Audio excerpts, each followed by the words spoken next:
Your intelligence is the reason you're stuck, not your circumstances, not your discipline, not your potential, your intelligence. And the longer you stay in this state, the harder it becomes to ever move again. You were never supposed to feel this way. Not someone like you. People with your level of awareness, your capacity to see patterns, to connect what others miss. They weren't supposed to be the ones standing still.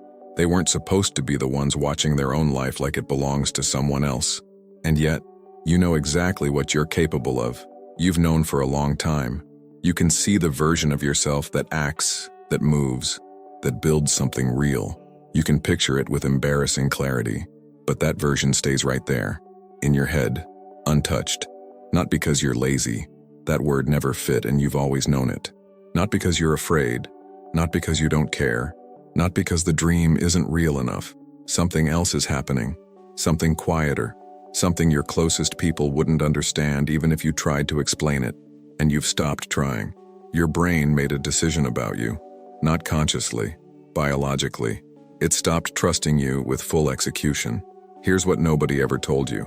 Your intelligence didn't protect you from this. It built it. And once that happens, your intelligence stops being your advantage and starts becoming your cage. What you're about to understand will reframe everything you thought you knew about yourself. There was a moment. You probably don't remember exactly when it happened, and that's precisely what makes it so dangerous. It wasn't dramatic. Nobody saw it. There was no breakdown, no visible wound, no clear before and after. It arrived quietly, almost politely, somewhere between a decision you didn't make and a movement you didn't start. You had an idea, a real one, not vague, not half-formed. A clear, specific, undeniable signal from somewhere deep that said, "This is it. This is the direction. Go."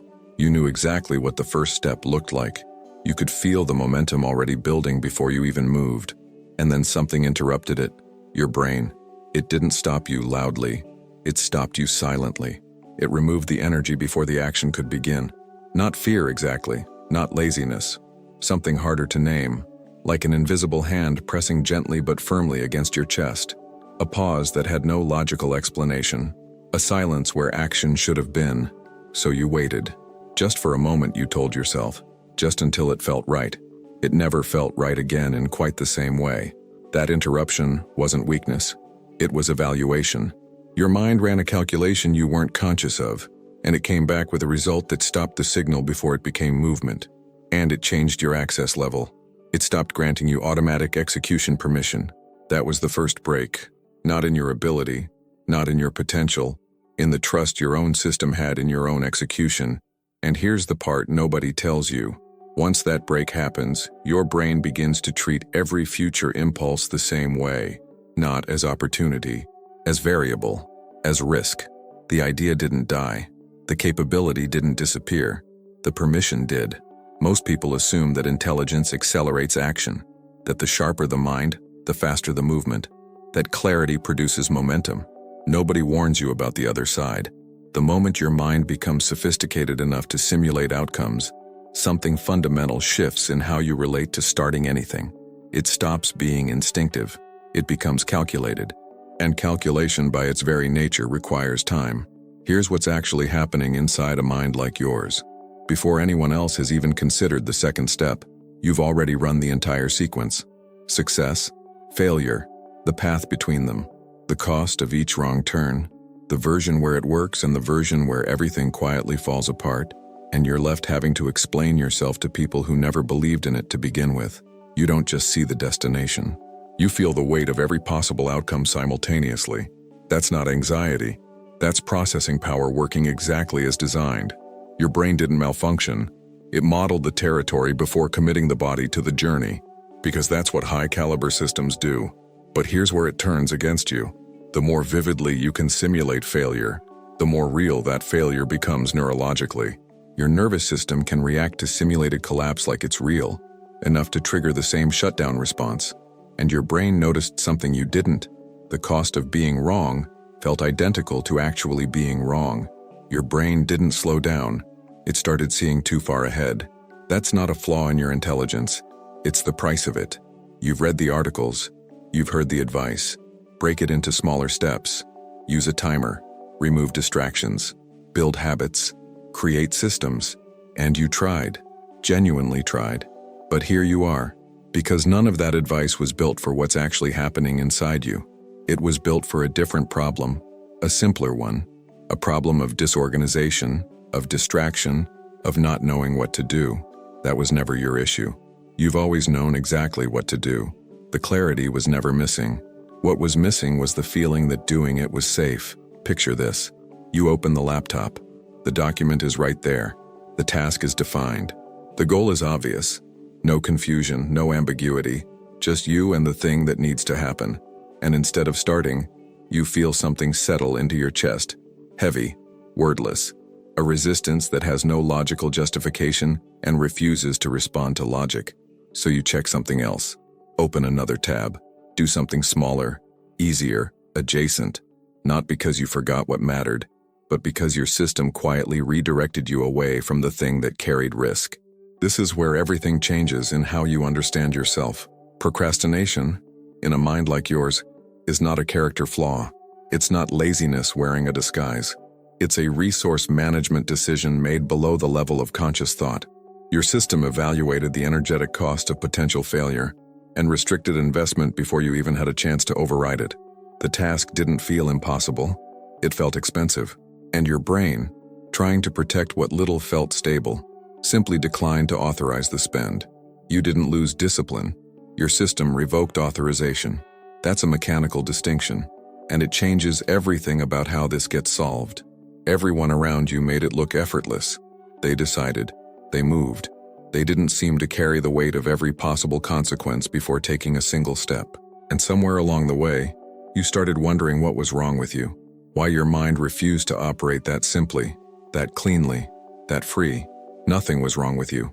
Your mind found a solution, not a comfortable one, not one that looked productive from the outside, but a solution nonetheless, one that made complete sense given everything your system was trying to protect.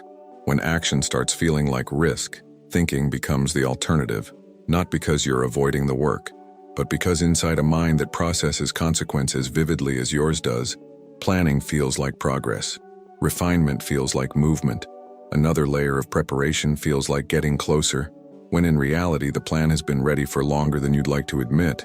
This is where the mechanism becomes almost invisible to detect. Overthinking doesn't feel like fear. It feels like responsibility. It feels like thoroughness. It feels like you're being careful, being smart, being the kind of person who doesn't rush into things without thinking them through. And that framing makes it nearly impossible to challenge, because it borrows the language of virtue to justify stillness. Your brain noticed something you didn't, that as long as you were still refining, still planning, still considering one more variable, you couldn't fail. Not yet. Failure requires execution. And execution was the thing your system had quietly taken off the table. Thinking became safer than acting. And the longer this continues, the harder it becomes for your brain to justify ever releasing you again. Not because you were weak, because you were protecting something. The last version of yourself that still felt capable, still felt intact, still felt like enough. The plan was never the problem. The permission was. At some point, you stopped telling people how you really felt. Not dramatically. No announcement, no conscious decision. It happened gradually, almost imperceptibly. One conversation at a time. One moment of being misread. One well-meaning response that landed so far from what you actually needed that the distance between you and the other person felt suddenly, painfully vast. So you learned to edit yourself before speaking, and then you learned to stay quiet altogether. From the outside, it probably looked like introversion, maybe even arrogance to some. Like you had chosen to pull back, chosen to keep people at a careful distance, chosen solitude over connection. But you know that's not what happened. You didn't withdraw from people. You withdrew from the experience of being misunderstood by them. There's a specific kind of exhaustion that comes from trying to explain something real, something you feel with absolute precision inside your own chest, and watching it get simplified, minimized, redirected into advice you didn't ask for. Watching people try to fix what they fundamentally didn't understand. Watching the thing you carefully handed them get dropped without them even realizing it. After enough of those moments, silence starts to feel like self-preservation. This is where everything gets heavier than it looks. Because the isolation wasn't just social, it became internal. The same editing process you applied to conversations with others eventually turned inward, and you started censoring your own thoughts before they could fully form, protecting yourself from your own conclusions, keeping certain realizations at arm's length because following them felt like too much to carry alone. You didn't disconnect from people. You disconnected from being misunderstood, and in doing so, you also disconnected from the one thing that might have kept the system from collapsing further, the relief of being truly seen. Nobody called you a failure. That's what makes this so insidious. There was no moment of public humiliation, no devastating verdict delivered by someone whose opinion mattered, no dramatic collapse that you could point to and say, "There, that's where it started." The identity didn't arrive from the outside. It built itself from the inside, quietly, methodically, using your own intelligence as the construction material. Here's exactly how it happens. You watch someone move, a peer, a colleague, someone you went to school with, someone who started exactly where you did. They're building something, announcing something, becoming something, and you feel a complicated emotion that isn't quite envy. It's more precise than that. It's the recognition that the gap between you isn't talent, it isn't opportunity, it isn't even effort, not really. It's movement. They moved. You didn't. And your mind, being the pattern recognition system that it is, begins to file that data. One instance becomes two becomes a trend becomes evidence, and evidence in a mind as analytical as yours eventually hardens into conclusion. Not moving started feeling like failing, even when you weren't incapable. This is the moment most people never identify, the precise point where circumstance becomes character in your own internal narrative, where "I haven't acted yet" quietly transforms into "I am someone who doesn't act," where a pattern of behavior becomes a definition of self. And the cruelest part? Your intelligence accelerated the process, because you didn't just notice the pattern, you built a case around it, thorough, logical, well-evidenced, the kind of internal argument that's almost impossible to dismantle, because it was constructed with your own analytical precision. You didn't become a failure. You became convinced of one, and you built that conviction with the sharpest tool you had. Something strange happens when external movement stops. The energy doesn't disappear. The capacity doesn't dissolve. Everything that was supposed to go outward, the drive, the analysis, the relentless processing power that was always your defining characteristic, it doesn't vanish when execution shuts down. It turns around, and suddenly the most complex subject your mind has ever encountered is you.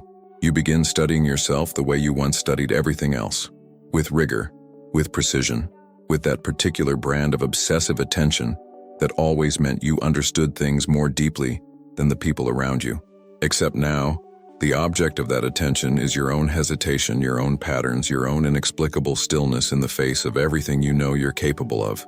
You analyze why you're not moving instead of moving. And here's where it becomes a trap so elegant, it's almost architectural.